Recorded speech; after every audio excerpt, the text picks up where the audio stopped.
what you want to do next, or in other words, to transition, to move from this job where you are currently employed to your next job, because that's what we hope to be able to do, to get you back into the workforce as quickly as possible, because that's probably what most of us want to do, either by placing you in another job, or possibly maybe you might be interested in retraining, going into another occupational field and getting some retraining so you can get another job, a better job. Sounds like one thing that you're selling today is hope.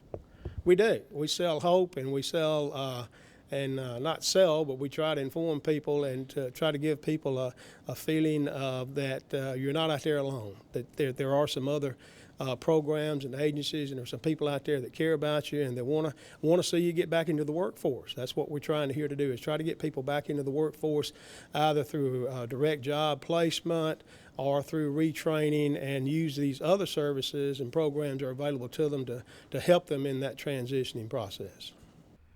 When you stand inside some of the old mills and the light is just right, it's easy to start romanticizing the mill experience. The reality is much more harsh. The use of child labor was a continuing scandal in the mills in the 18 and 1900s.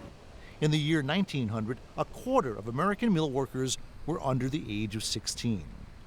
The average worker turnover rate at the mills in 1915 was an astounding 176%. In 1934, a strike started in Guntersville as 20,000 Alabama workers walked out of the mills.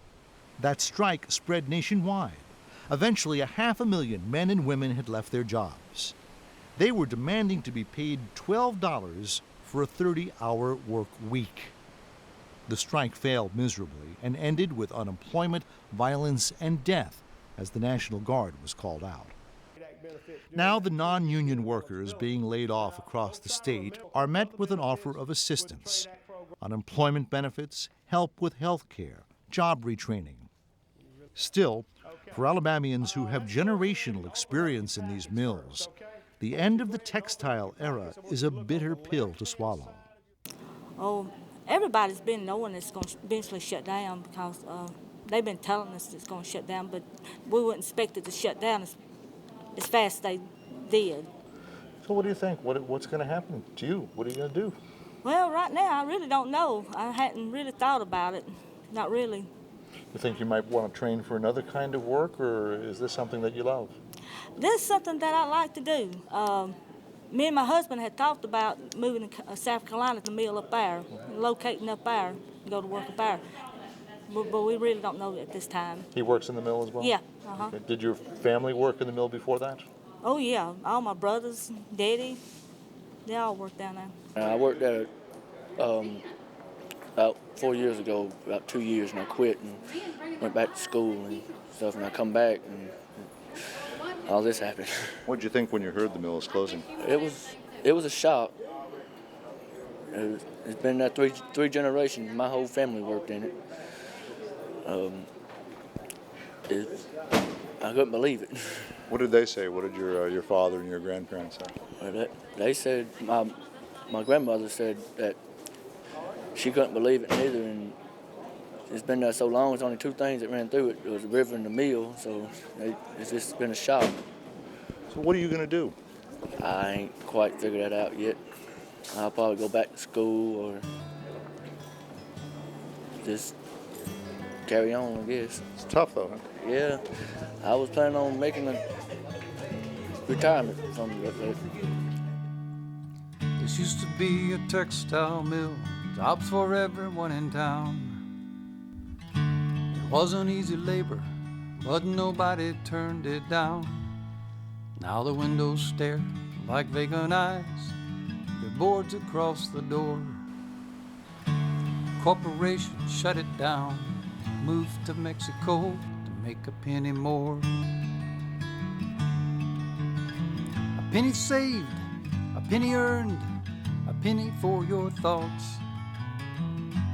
They count the pennies, they don't count the cost to make a penny more. A penny saved, a penny earned, a penny for your thoughts. They count the pennies, they they don't count the cost. A penny saved, a penny earned, how much can one man buy? Give me a good return, I don't care how you try to make a penny more.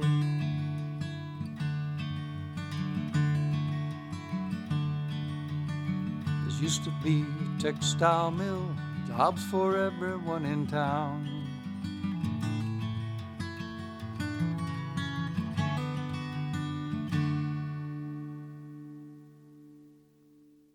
You can find out lots more about the textile mills and communities we explored tonight.